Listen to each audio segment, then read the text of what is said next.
Okay po, magandang gabi po. Mag-share na po tayo mga kapatid. Mag-share din po ako. Mag-invite ako tayo ng ating pong mga kaibigan para po tayo ay makapanood. Ang topic po natin ngayon, gusto ng Diyos na maging masaya ka. Mga kapatid, tayo pong lahat ay masaya, pero may mga nalulungkot pa rin po. Ano po? So, ano po ba tunay na kahulugan ng kaligayahan? Paano ba talaga maging masaya sa mundong ito? So, ating punto ngayon sa gabing ito at napakaganda po nating topic, no? Pagkat God wants you to be happy. No? Lahat po tayo naghahanap po para maging masaya. No po, gusto nating lahat tayo ay maging masaya. Ngunit minsan, hinahanap mo talaga tunay na kaligayahan. Marami naghahanap ng tunay na kaligayahan.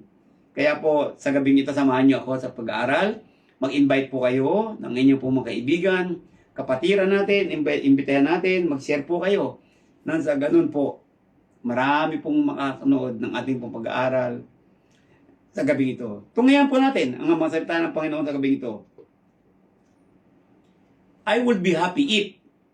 So, magsasaya ako pero meron kong kondisyon if. If I were, or if I had, or if I could. No? Kung ako ito, kung ano meron ako, o kung ano magagawa ko. Yan. Ngayta natin. Katulad po ng ating pong isang illustration. No po, isang baka. No? Ang bakang ito po ay gusto po niya na, okay, na natin, gusto po ng bakang ito na makatakas sa kural. Para siguro gusto niya magliwaliw, mga ganung bagay. Naghanap siguro siya ng isang kaligayahan. So, tingnan natin. The grass is greener where you water it. Totoo naman po, di ba? Di ba? Kung titingnan natin. So, happy. Happy is an adjective.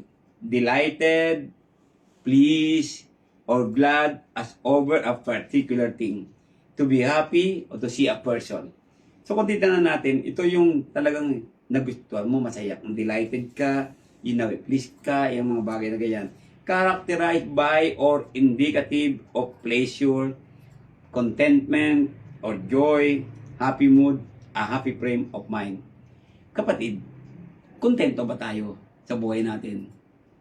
Kontento ka ba sa iyong relasyon sa Panginoon Diyos? So, lagi bang happy ang mood mo araw-araw sa buhay na ito? Yan na natin. Ating pantungayan, to a lot of people, happiness is defined in terms of having every desired fulfilled. Sa iyo, kapatid, kaibigan, ano ang kahulugan ng happiness, ng kaligayahan? Maraming tao talaga, basta ako masaya na kung ano meron ako. Yun ang kaligayahan ng tao eh. Basta ako, buong pamilya ko, masaya na ako. Basta ako, merong ganito, masaya na ako. So, yung ganun mga bagay na ganun. So, every fulfill gusto ko, pag nakamit ko to, masaya na ako. Ganyan ang mga kahulugan ng kaligayahan natin, no? No po. So, most would define happiness as a life of wealth. Totoo po yan. Pleasure and constant fun. No? Basta may yaman akong ganito, masaya na.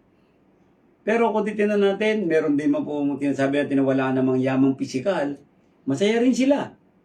Ano po? Kaya po, alamin natin, ano ba talaga ang kaligayahan? Ano ba talaga ang kasayahan? Bakit? Talagang gusto ng Panginoon maging masaya tayong lahat eh. So kung sayaman natin babase ang kaligayahan, siyempre lahat tayo pagyayamanin ng Diyos na. Wala nang mahirap, wala nang nagugutom, wala nang ganito. Binabagay natin. Pero may mga tao nagugutom pero masaya pa rin sila. Ano po? May mga tao natutulog sa kalsada, masaya pa rin sila. May mga tao naman may ganda ng bahay, kompleto na, magandang higaan, hindi naman masaya. So yun po ang dapat nating maintindihan. God's concept of human happiness is not the same as the world concept of happiness.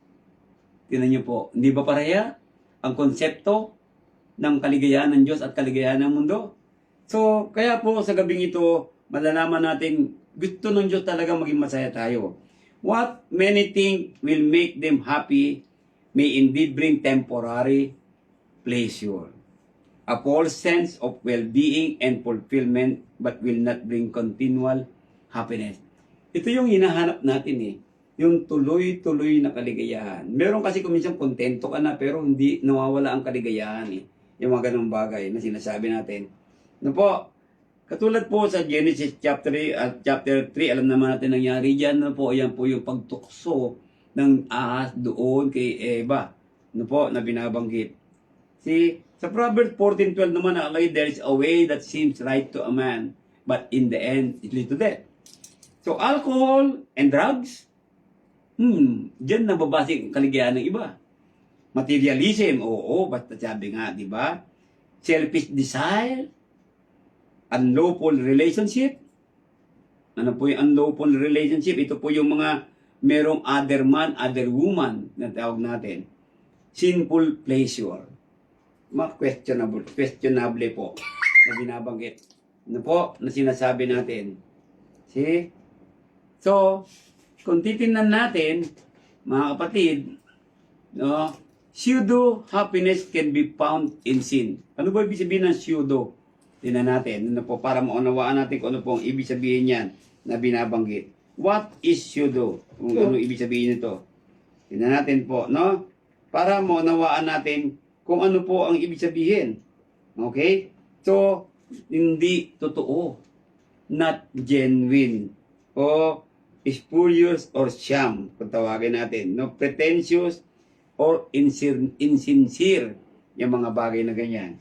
No, ito daw ay matatagpuan sa kasalanan. Sa madaling salita, ang kaligayahan sa kasalanan ay talaga po maobserbahan natin na ito daw po ay hindi totoong kaligayahan. Para bang yung nagsasaya ka, after ng sayahan, uwi ka na, malungkot ka.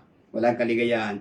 Kaya para sinabi ni Jeremiah sa atin, Jeremiah told us here, in New King James Version, righteous are you, O Lord. When I plead with you, yet let me talk with you about your judgment. Why does the way of the wicked prosper? Why are those happy who deal so treacherously? So, question po ni Jeremiah sa Diyos bakit po yung daan ng mga masama ay lalong pinauunlad na po na binabanggit doon na sinasabi niya. So, isang katanungan kay Jeremiah, kahit na yung nagkakasala ay lalo pang umuunlad. Pero, kung titingnan natin, yan po ay temporaryong kaligayahan lang at temporaryong pag-unlad lang yan. Mga bagay na ganyan. Diba? Kaya sinabi ni Malakyas, at ngayon, ating tinatawag ang palalo na mapalad. Tingnan niyo po.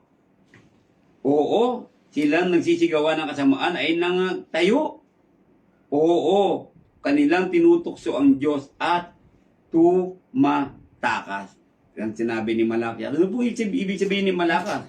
Ang sinasabi nito, sabi niya, tinawag nating palalo na mapalad. Ang palalo na mapalad. Katulad yung pagtawag natin, lalo pinagpapala ng Diyos yan. So akala natin, yung mga kaligayahan nila, yung yaman nila, kuminsan, no, kahit dahil sa kagawa ng kasalanan, paggawa ng kasalanan kaya sila umunlad, sinasabi pa rin ng tao, pinagpapala.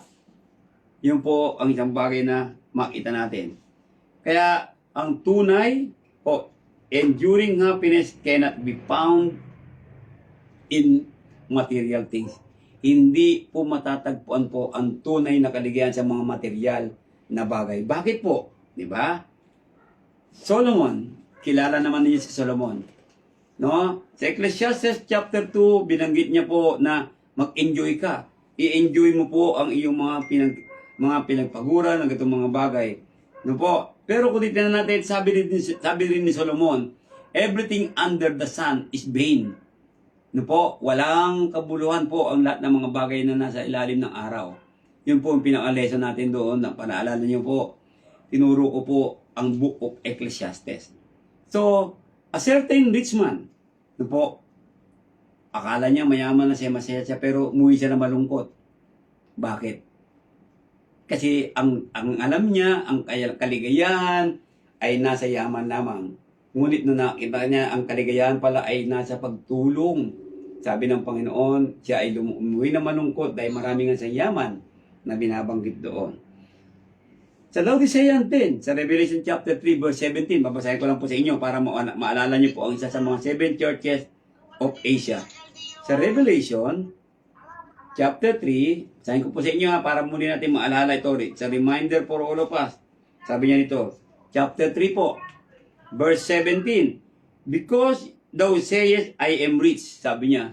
Sinasabi mo, ako yung mayaman, and increase with goods, and have need of nothing. Wala na akong kailangan pa.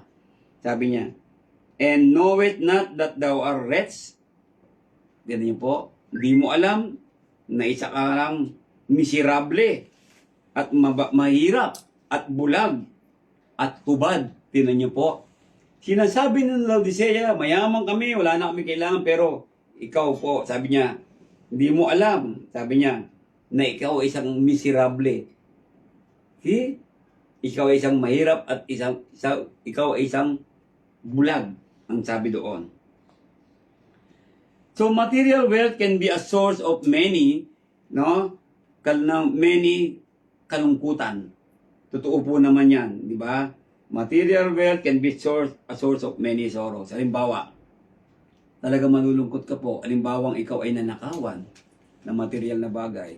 Halimbawang wag naman po mangyari ang sunog, hindi po ba? Nagbigay po ng kalungkutan.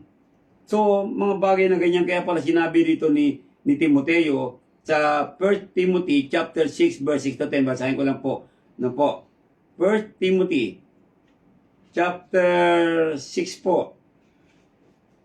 1 Timothy, sabihin po natin ha, chapter 6 verse 6 po hanggang 10. But godliness with contentment is great gain. Sabi niya po, godliness with contentment ang binanggit niya. For we brought nothing into this world, and it is certain we can carry nothing out. Pinaalala sa atin ngayong gabi, ano po, ang pinaka-the best daw po ang pagiging maka-Diyos na may pagiging kontento. Kapagkat wala tayong pag-aari sa mundong ito. Sabi niya doon, di ba? Kaya dito po, sa may verse 8, sabi natin, and having food and raiment, let us be there with content. So, sabi dito, sa may pagkain ka daw, may damit ka, kontento ka na. But they that will be rich, sabi niya doon, fall into temptation and snare and into many foolish and hurtful lusts, which drown men in destruction and perdition. Sabi niya, for the love of money, alam natin yan, is the root of all evil. Na po, at yan po ang source ng kalungkutan talaga, mga kapatid. And all material things will pass away. Mawawala po yan. Sa paggunaw ng Panginoon Diyos, paggunaw ng mundo, wala kang madadala. O sa oras na ating kamatayan, wala tayong madadala kahit isa. So, nasaan ang kaligayahan? Gusto ng Diyos na maging masaya ka. Ano po? Yan na natin. Lot saw the well-watered plains of Jordan.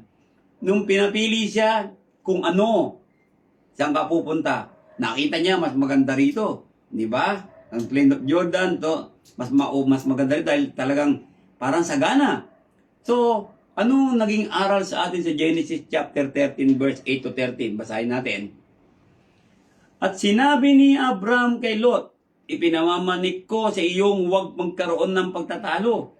Ikaw at ako at ang mga pastor mo, ang mga pastor ko, sapagkat tayo magkapatid. Di ba ang buong lupain ay nasa harap mo? Ayan. Humiwalay ka nga sa akin, ipinamamanik ko sa iyo. Kung ikaw ay pasa sa kaliwa, ay pasa kanan ako. O kung ikaw ay pasa kanan, ako ay pasa kaliwa. Ako. At itiningin ni Lot ang kanyang mga mata. At natanaw niya ang buong kapatatagan ng Jordan na pawang patubigan na magaling sa pagkabila kung pasa sa Soar bago giniba ng Panginoon ng Sodoma at Gomora ay gaya ng halamanan ng Panginoon, gaya ng lupain ng Egypto. So nakita ni Lot, uy, mas maganda ito. So tumingin si Lot na dito parang magiging masaya ako. So sa mga bagay na kanyang nakikita. Kasi ganun tayo minsan mga tao. no? Parang masaya tayo sa mga bagay na nakikita natin.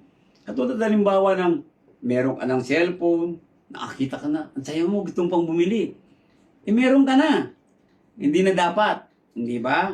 So, yun mga obserbahan natin. Hindi mo alam, magdadala lang siya ng kalungkutan yan. Bakit? Uutangin mo eh. Di ba? So, wala kang pangkas. Tapos, kung may pangkas ka naman, bigla ka ng kasakit. Walang pang ospital. Yan, yung mga bagay na ganyan. Dapat iniisip natin yan mga kapatid. No po?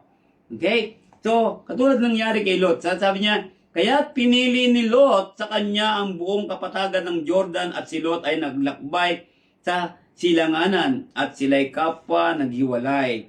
Tumahan si Abraham sa lupain ng Kanaan at si Lot ay tumahan sa mga bayan ng kapatagan na inilipat kanyang Dorda hanggang Sodoma. Alam naman natin na nangyari. Kung ano nangyari sa Sodom and Gomorrah. Yan ay ginunaw ng Diyos. Nadamay pa nga ang kanyang asawa na namatay dahil hindi maiwan ang material na bagay. Ayan. Okay? So, kung titignan natin mga kapatid, si James, no, sabi nga James Oppenheim, sabi niya, the foolish man seeks happiness in the distance. The wise man grows it under his feet. Ganda ng sinabi ni James Oppenheim. Ano po? No? Ito po ay na-apply sa pagiging mag-asawa, sa trabaho, sa local church, no, etc. Dapat po, hindi po material ang kaligayahan. Hindi nababase ang materialist pagiging mga karangyaan sa tunay na kaligayahan na gusto ng Diyos para sa ating lahat. Ano po, na binabasabi ko kanina, di ba? No? Alam niyo po, tunay na masaya sa mag-asawa. Kung pareho kayo Kristiyano na naglilingkod sa Diyos, masaya po yan. Nandiyan po ang tunay na kaligayahan. Ano po, na binabanggit doon. Ito po, tingnan natin.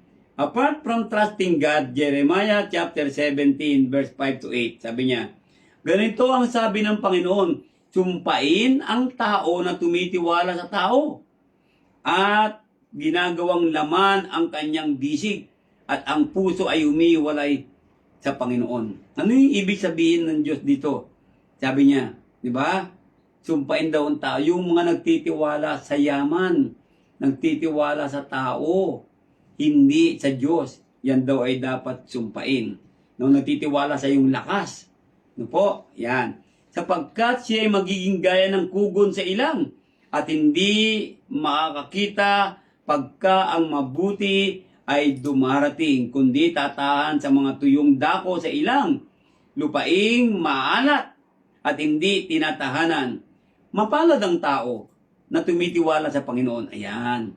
At ang pag-asa ay ang Panginoon, sapagkat siya magiging parang punong kahoy na itinanim sa tabi ng tubig, nag-uugat sa tabi ng ilog, at hindi matatakot pagka ang init ay dumarating, kundi ang kanyang dahon ay magiging sariwa, at hindi mababalisa sa taon ng pagkatuyo o pag maglilikat man ang pagbubunga. Ayan po, napaganda ang sinabi no po. Di ba? Naalala ko Bible verse ko din nung nakaraan din yan. No po? Mapalad talaga. Kaya po magtiwala lang tayo sa Panginoon. Magtiwala na may pagsunod. Nun po. Kanina nga po, nagba-Bible study kami na ituro ko in Genesis chapter 3. Alam niyo po, di ba sa Garden of Eden, andun na lahat ang pagpapala ng Panginoon Diyos eh. Pero binaliwala pa nila. Mas inuna pa nila ang sarili nilang kagustuhan. Kaya sila ay naghirap. Di po? Kaya mga kapatid, nasa atin na. Nasa loob ka na ng kaharian ng Diyos sa iglesia. Huwag mo nang hayaang pang mawala ka. O lumabas ka pa sa iglesia. Hindi ka naman pinapalabas na ng Diyos eh. Not unlike Eva at Adan, pinalaya sila sa Garden of Eden. Pero sa iglesia, hindi ka pinapalayas ng Diyos. Ikaw ang umaalis eh. Sayang. Ano po? Kaya po, hindi natin masumpungan ang tunay na kaligayahan na ating hinahanap. Ano po? Na binabanggit dyan. Okay? So, in freedom, His rule, sabi doon, no? Sabi niya doon, prodigal son, mas inuna niyang kalayaan niya. Magliwaliw, ginamit ang ngayaman. Pero anong po nangyari?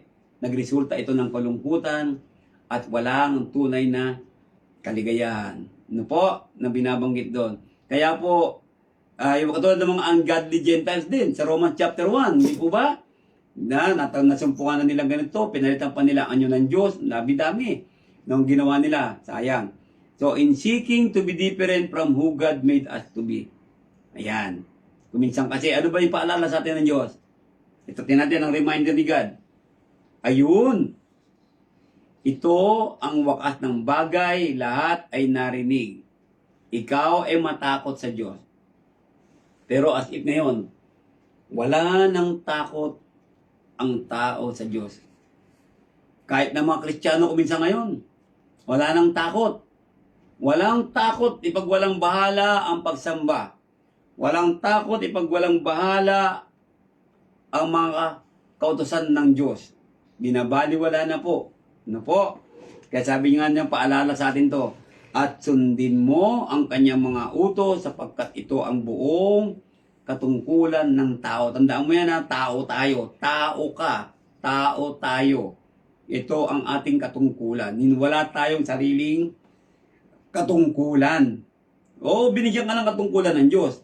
Pero ang katungkulan mo, sundin ang kanyang mga utos. Ayan. Okay?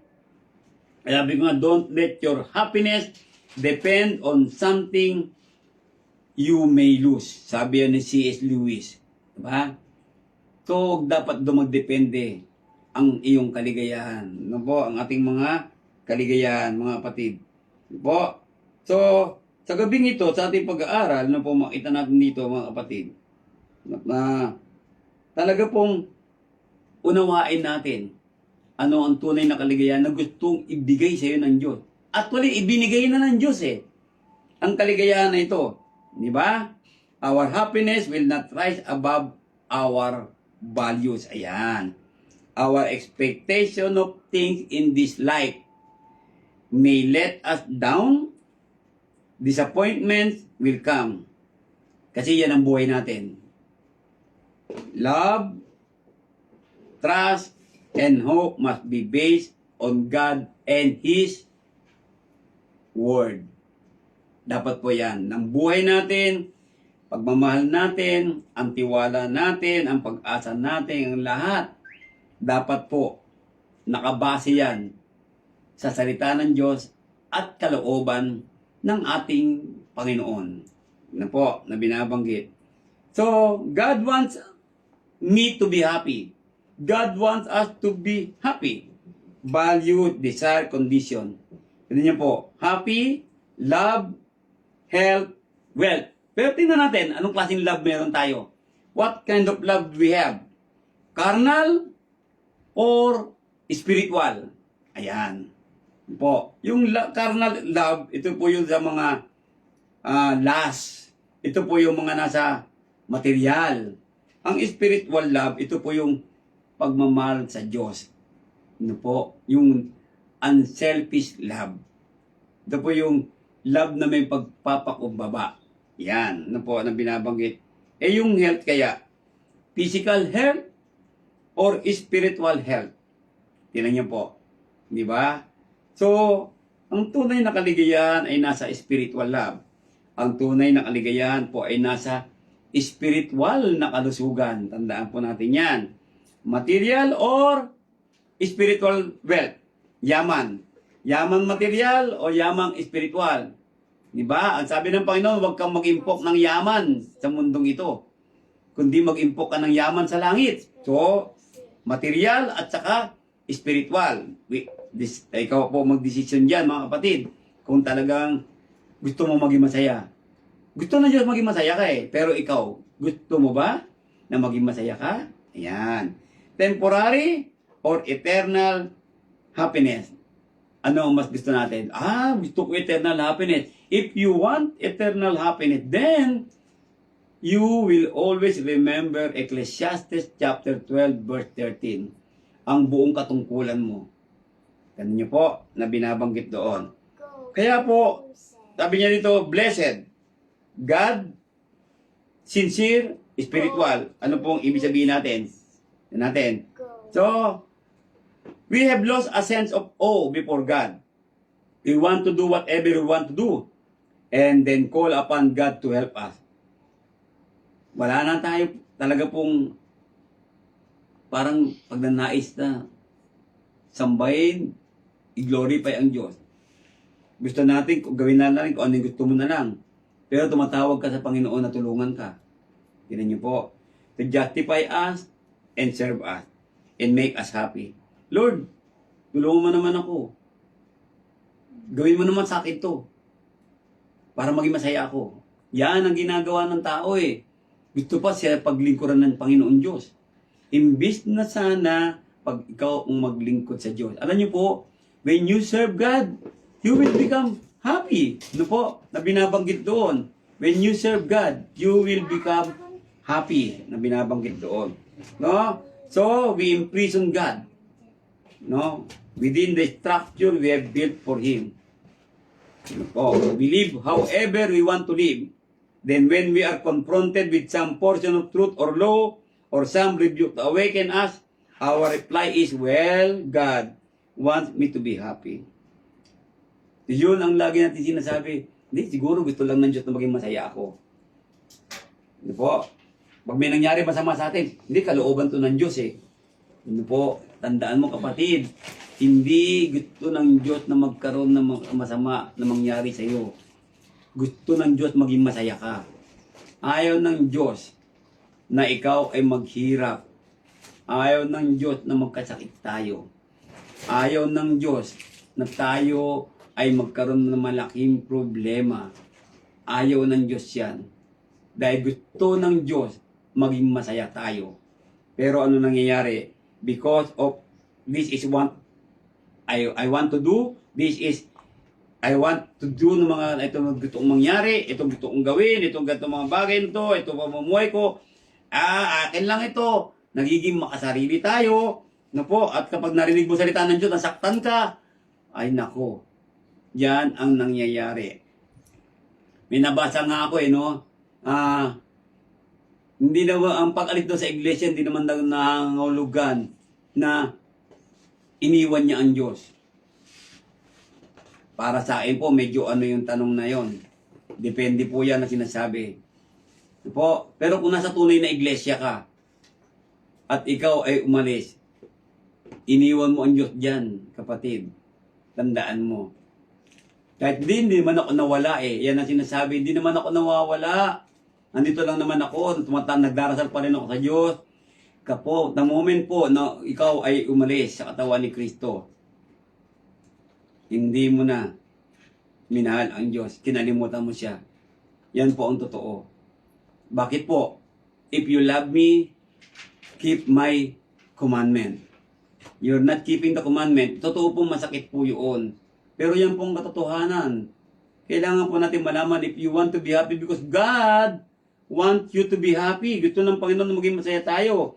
God wants us to be happy, but the happiness He desires for us is spiritual, not material, not physical.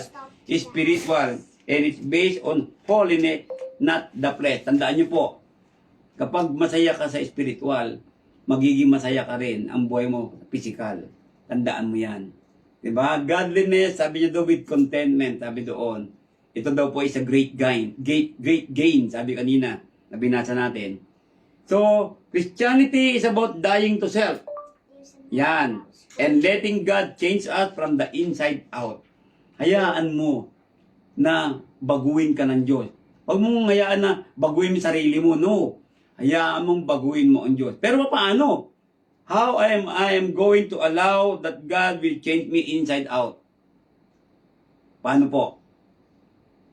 Sabi nga po, deny yourself.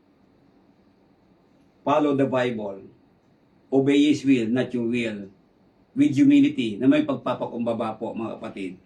It's not happy a lot of time, but we need to redefine what we mean by happy. Tandaan po, ang tunay na kaligayahan po ay nasa Diyos. Dahil ang dulot ng mundong ito, hindi po ito ay tunay na kaligayahan. Temporary lang po ang binibigay ng mundo na kaligayahan.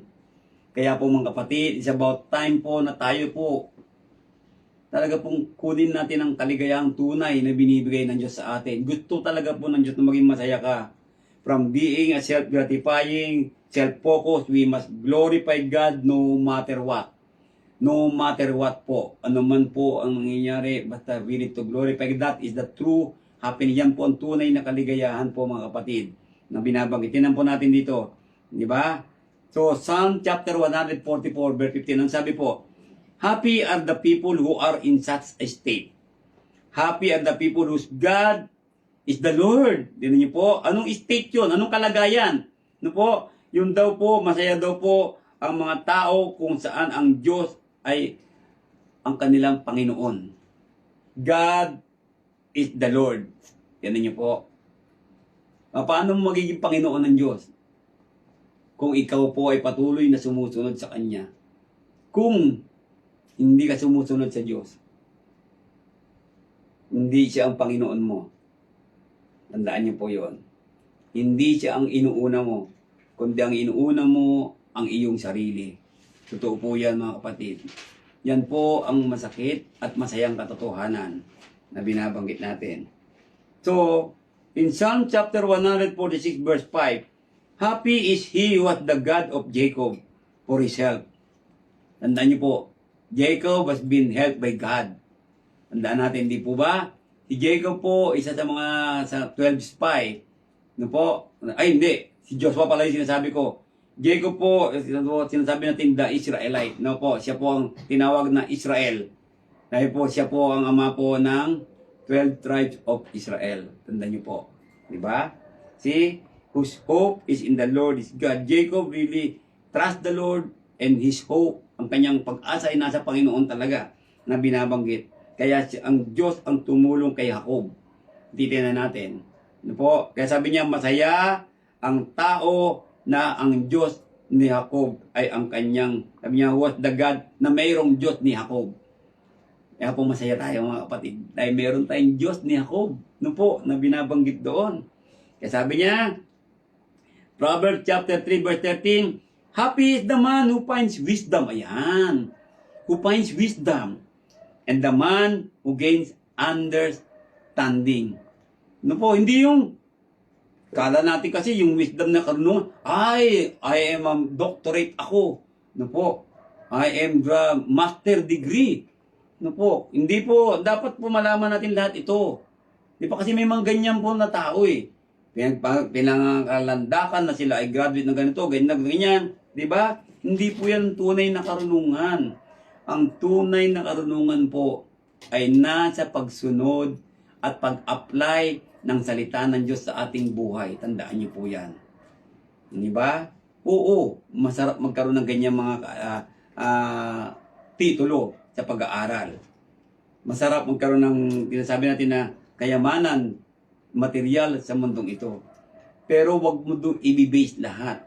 Sapagkat wala dyan ang tunay na kaligayahan na gusto ng Diyos para sa atin. Tandaan niyo po yun. Gusto ng Diyos maging maayos ang buhay natin. Gusto ng Panginoon Diyos masagana ang ating pangangatawan. Masagana ang ating mga kinakain. Gusto ng Diyos lahat yan. Gusto ng Diyos meron kang salapi na pinagtutustos sa mga pangangailangan mo. Gusto ng Diyos may salapi ka na pantulong sa kapwa-tao. Gusto lahat ng Diyos yan. No po? Pero tandaan natin, lagi nating uunahin po ang Panginoon Diyos. No po? Without God, you don't have any title on this world. Tandaan mo po yan. No po? Kaya sabi doon, yung sinasabi niya, happy is the man who finds wisdom, and humility is wisdom. No po? Obedience is wisdom. Tandaan po natin yan. And the man who gains understanding the word of the Lord, na unawaan mo ang mga bagay na ito. In Proverbs chapter 3 verse 18, she is a tree of life of those who take hold of her. And happy are all who retain her. Tinan niyo po. Na binabanggit doon. Sabi niya, para daw puno ng buhay yung mga kumakapit sa kanya. Yun po, na binabanggit doon. Yun natin.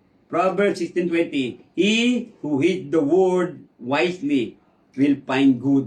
Yun niyo po. Anong pong ibig sabihin nun? He who heeds the word, yung pumahawak, pinanghawak, at katulad sinabi ko kanina, ipinamumuhay ang salita ng Panginoon Diyos ng merong karunungan na po, ito ay makakasumpong ng kabutihan. At kung sino nagtitiwala sa Panginoon, siya ay masaya. Napakasaya po, di ba? Kaya masaya po ang buhay eh. Alam niyo po yung kinakanta ng mga born again dati, ang buhay Kristiyano ay masayang tunay. Totoo po yun. Totoo po masaya ang buhay ng Kristiyano. Kung totoo nga naman na naglilingkod ka sa Diyos. Kaya nga sabi ko kanina, if, na binabagi, I would be happy if your life is with the Lord, is with God. Na binabanggit diyan. Ngayon mga kapatid, natin, sabi naman ni Solomon ulit, happy is the man who is always reverent. Ayan. Marunong rumespeto, marunong magbigay galang. But he who harden his heart will fall into calamity. Ito po totoo. Kaya mga kapatid, huwag natin tigasan ang ating mga puso. Kapag sinabi ng Panginoon, magtipon tayo, magtipon-tipon tayo. Kapag sinabi ng Panginoon, tumulong tayo, tumulong po tayo. Kapag sinabi ng Panginoon, pumaroon ka. Ano po? Pag sinabi ng Panginoon, lagpasan mo pa. Yan po, dapat po magbigay sa atin ng kaligayahan. Huwag mong tigasan ang iyong puso. Ano po? Huwag natin tigasan ang ating mga puso't damdamin. Pagka tayo doon ay mababagsak lamang sa mga kalamidad. Ano po, na binabanggit doon. At tayo ay mapipinsala. Huwag po sana mangyari sa atin yan. Ano po? At hindi yan mangyayari kung tayo ay nasa Panginoon Diyos. Tandaan niyo po yan. Okay? Proverbs 29:18. Where there is no revelation, the people cast off restraint. But happy is he who keeps the law. Niyo po, kaya nga po meron tayong mga pag-aaral ng Biblia eh. Eh kung wala pong pag-aaral ng Biblia, paano natin malalaman? Niyo po, kung hindi tayo masasaktan ng salita ng Diyos, paano tayo magbabago?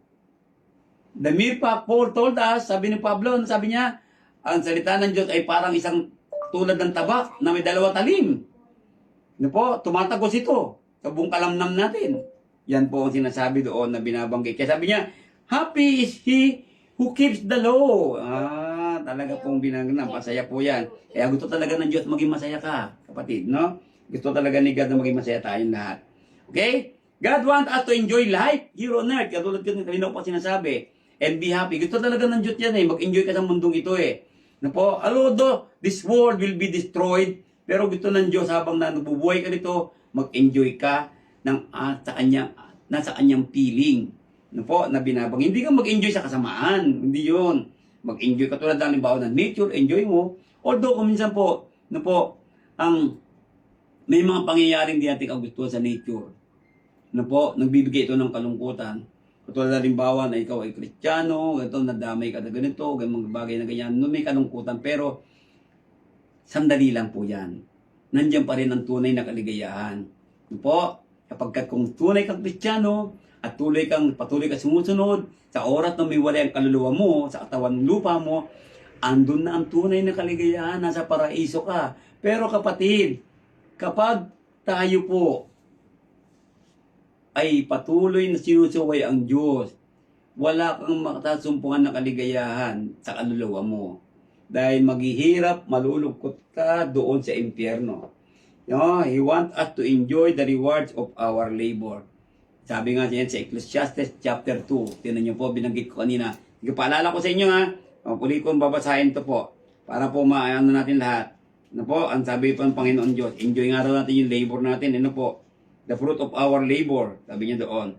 Ecclesiastes chapter 2, basahin ko lang po yung verse 24-26, sabi niya, there is nothing better for a man than that he should eat and drink, and that he should make his soul enjoy good in his labor.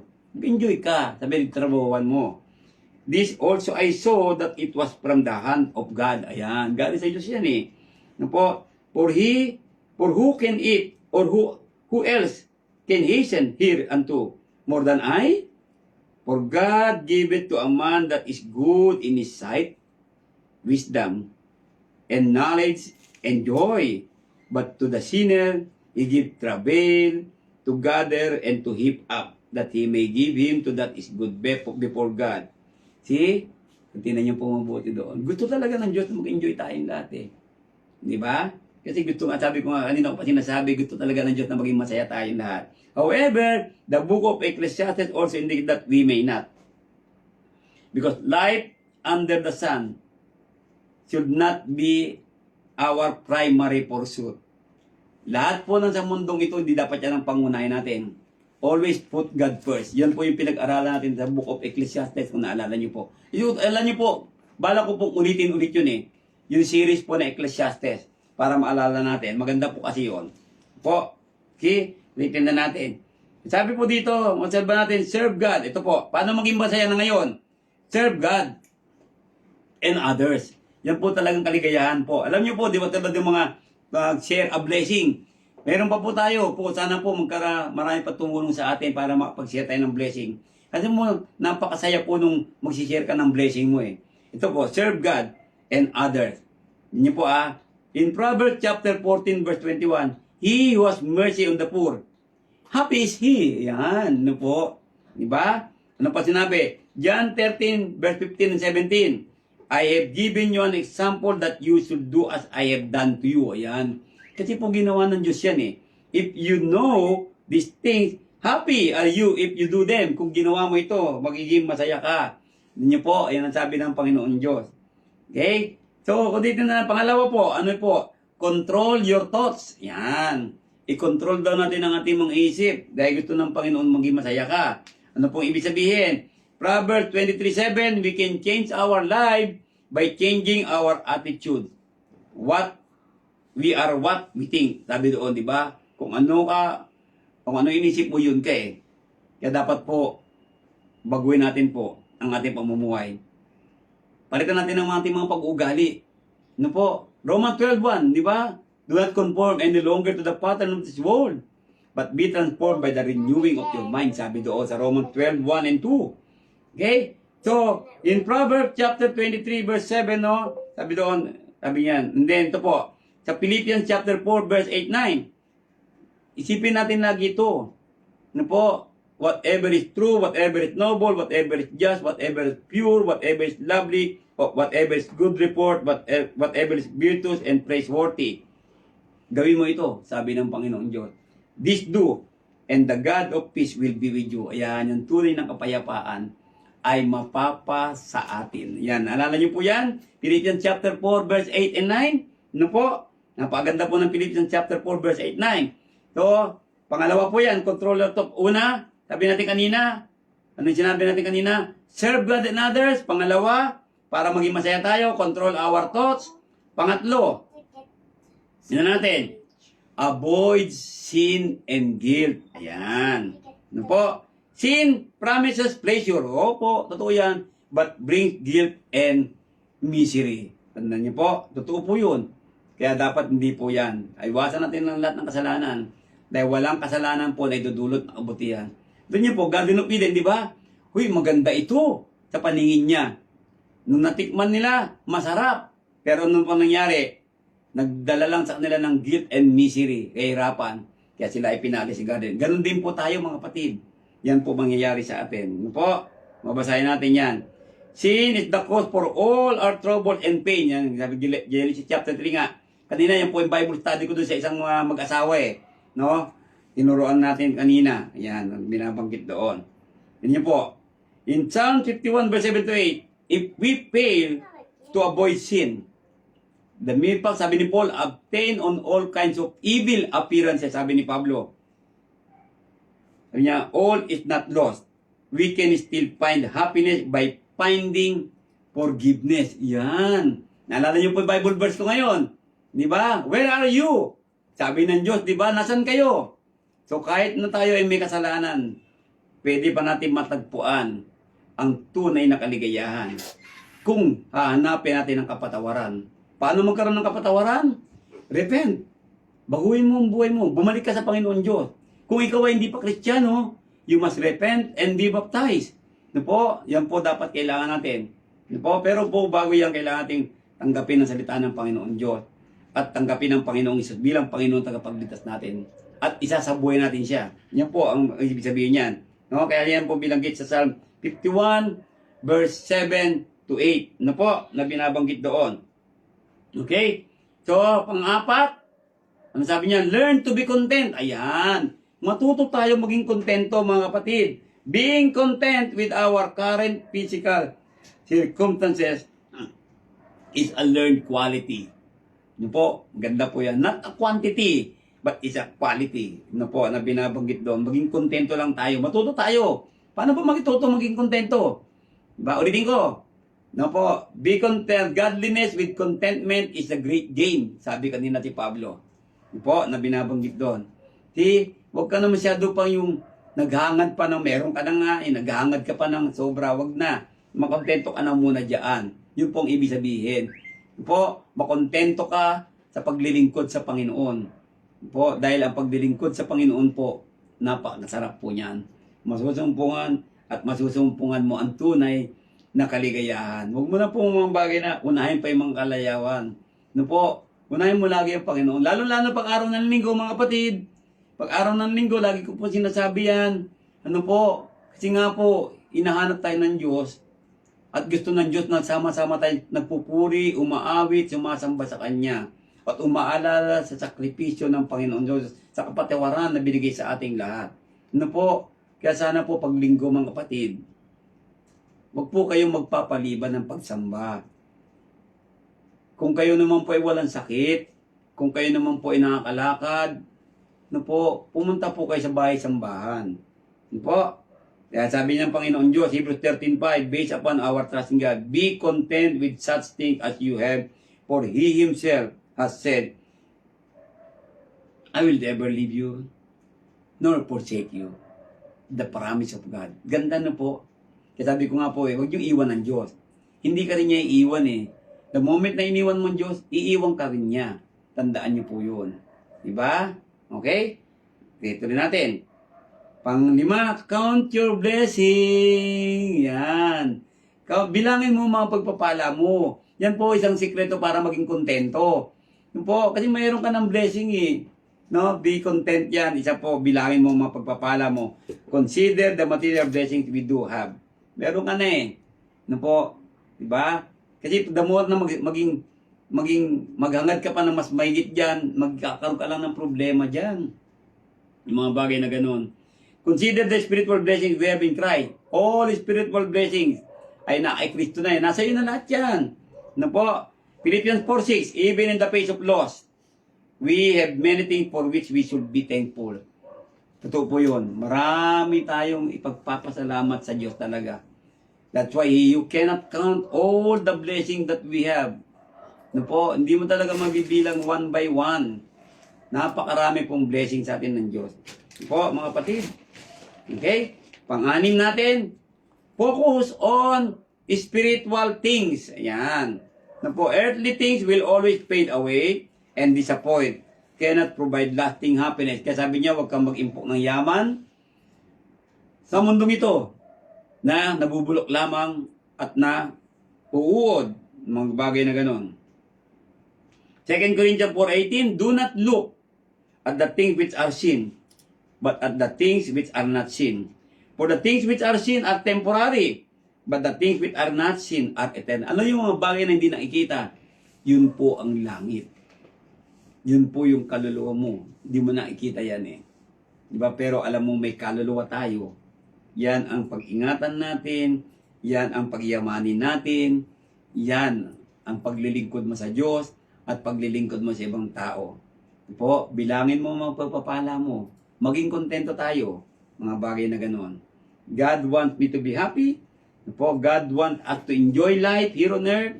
God wants us to live joyfully, to see good days. Verse Peter chapter 3 verse 8 to 17. Katapos-tapusan kayong lahat ay mga kaisang akala, madamain, mga ibigan tulad sa magkakapatid, mga mahabagin, mga mapagkumbabang pag-iisip. Na huwag ninyong gantihin ng masama ang masama o ng alipusta ng pag-alipusta, kundi sa pagpapala, sapagkat dahil dito kayo'y tinawag upang kayo'y mangagmana ng pagpapala. Ang ganda. Sapagkat ang magnais umibig sa buhay at makakakita ng mabubuting araw ay magpigil ng kanyang dila ng masama. At ang kanyang mga labi ay huwag magsalita ng daya. At tumalikod siya sa masama at gumawa ng mabuti. Hanapin ang kapayapaan at kanya itong sundan. Ayan. Po, verse 12. Sapagkat ang mga mata ng Panginoon ay nasa mga matuwid. Tingnan niyo po, yun po yung magbibigay ng kaligayahan sa atin eh. Nasa mga matuwid daw po. At ang kanyang mga pakinig ay sa kanilang mga daing, kaya naririnig ka ng Diyos. Pag matuwid tayo, narinig ka agad ng Diyos. Bibigay talaga agad ng Diyos yan. Kaya may kaligayahan talaga. At ang kanyang mga pakinig ay sa kanilang mga daing. Ngunit ang mukha ng Panginoon ay laban sa mga nagsisigawa ng masama. Tumatalikod ang Diyos sa mga gumagawa ng masama. Kaya pag gumagawa tayo ng masama, kinakalimutan natin ang Diyos, hindi siya sinusunod, tumatalikod siya dyan, mawawala ang kaligayahan na gusto niyang ibigay sa iyo. Gusto niyang ibigay sa atin. At sino ang sa inyo ay aapi kung kayo mapagmamalasakit ng mabuti? Wala. Datapat kung mga bata kayo ng dahil sa katuwiran ang magpapa ay mapapalad kayo. At huwag kayong mga takot sa kanilang pangatakot o huwag kayong mga gugulo. Yan, sabi ng Panginoon, kundi inyong ariing banal si Kristo na Panginoon. Tingnan niyo mabuti ha, kundi ariing banal ang Panginoong Jesucristo, Panginoon. Sa lagi kayong handa ng pagsagot sa bawat tao na humingi sa inyo ng katuwiran tungkol sa pag-asang nasa inyo.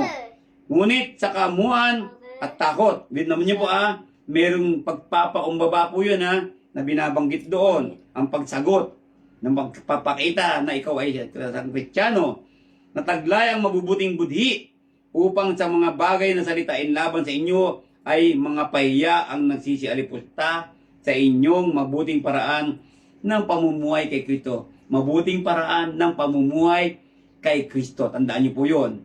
Di ba? Kaya dapat manatili po tayo sa iglesia. Doon magsamba tayo linggo-linggo at patuloy tayong tumulong sa gawain ng iglesia. Patuloy tayong tumulong sa mga taong nangangailangan, lalong-lalo na sa mga kapatiran natin. Ang sabi niya, no, if there an opportunity, do good unto all men, especially unto the household of God. Sapagkat lalong magaling kung gayon ang iniibig na kalooban ng Diyos na kayo'y mga bata dahil sa paggawa ng mabuti kaysa dahil sa paggawa ng masama. Magsikap, magtiyaga, magtiis ang ibig sabihin ng pagbata. Okay? So mga kapatid, sa gabing ito, more than God wanting me to be happy, He wants me to be holy. Gusto ng Diyos maging banal tayong lahat. Ano po, ayan mga scripture natin. Hindi ko na po babasahin dahil po sa ating pong gawon tayo sa oras. Ano po, kaya po, tagabing ito, nalaman natin, gusto ng Diyos na maging masaya ka. Ngunit meron siyang gusto. Kaya po, no, if you want to be happy now, if you want to be happy with the Lord, yan. Yan po, God will give you happiness. Bibigyan ka ng kaligayahan ng Diyos if, kung, ayan, meron pong sinabi kanina, ano po, ng mga kapatid natin. Okay? God does not want us to be happy if it involves sin. Kung may kasalanan po, hindi gusto ng Diyos na maging masaya ka. Mga maling pag-atuturo, maling aral, no? Yung bang naging sanhi ka ng division, naging sanhi ka ng madapa ang ibang kapatid, yan po. Ano po? Sabi niya, ano? Fellowship with the unfruitful works, pakikisa sa mga masamang gawain ng kadiliman o pagpursyo ng personal lust. Diyan po ay wala po ang kaligayahan diyan ng Diyos. Tandaan niyo po, happiness of God cannot be found on sin o sa mga kasalanan. Real happiness is a product of being right with God. Yung binasa natin kanina. Ano po? Na binabanggit doon. Okay, ito po. Ayan. Outside of God's will, there are no successes. If God's will, there are no failures. Ayan. Ano po? Pag wala ka sa Diyos, walang success dyan. What? Ano po? Pero kung kalooban ng Diyos, ano po? Sa kalooban ng Diyos, wala namang pong failure yan. Totoo po yan, hindi ka magpipail.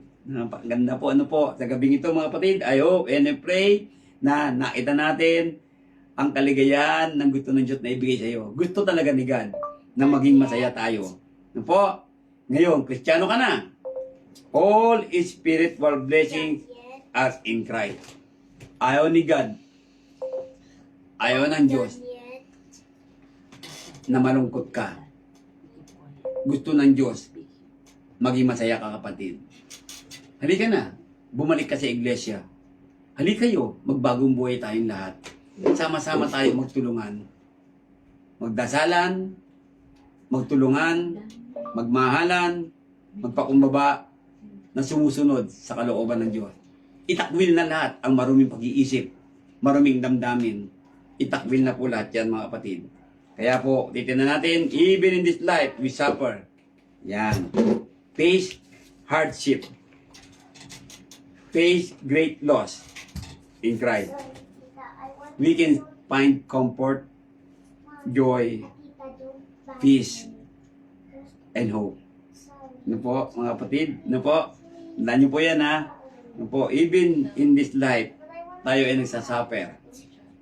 Nakakaramdam, nakakaharap ng mga kahirapan, nakakaramdam ng kahirapan. Meron, nakaharap tayo sa mga matinding kawalan. Kay Kristo, ha? Kay Kristo. Yan. Hindi po sa mundo. Okay? Kay Kristo. We can find comfort, joy, peace, and hope. God wants you to be happy, kapatid. Gusto ni God maging masaya tayong lahat. Salamat po sa pakikinig nyo at panonood po sa gabing ito, and I hope and I pray na ma-share po natin ang ating pong mga pag-aaral na ito.